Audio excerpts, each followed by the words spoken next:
1 euro à plus de 260 dinars? À Alger, la rumeur est devenue réalité.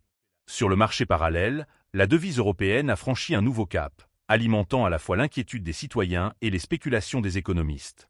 Mais derrière cette envolée brutale, que cache vraiment cette flambée? Un déséquilibre économique ordinaire ou une mécanique bien plus trouble? Les cambistes du square Port Saïd vous le diront, les chiffres ont grimpé sans prévenir. Mardi encore, l'euro frôlait les 261 dinars. Ce mercredi, il s'échangeait à peine plus bas, autour de 260,5. Quant au dollar américain, il tutoie désormais les 240 dinars. Des sommets qui ne doivent rien au hasard. À la loupe, deux moteurs distincts alimentent cette explosion. Et selon Chaban Assad, expert financier et fondateur de Finabi Conseil, l'un est compréhensible, mais l'autre nettement plus préoccupant. Commençons par ce qui paraît légitime. Les Algériens, comme tout un chacun, voyagent, étudient, se soignent. Ils veulent acheter une voiture ou visiter la Mecque. Pour cela, ils ont besoin de devises.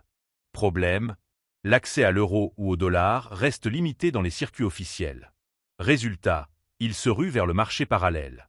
Selon Assad, la Banque d'Algérie a sa part de responsabilité.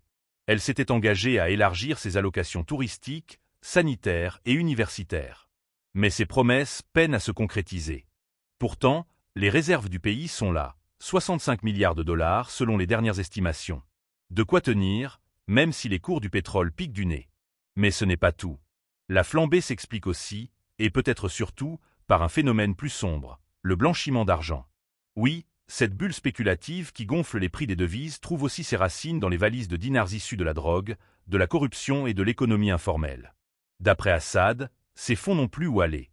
L'immobilier, devenu trop risqué depuis les dernières mesures de contrôle. Les devises, elles, sont faciles à dissimuler, à stocker. Un joli coffre-fort suffit pour planquer 5 valises d'euros, ironise-t-il. Mais 1300 valises de dinars, c'est plus compliqué.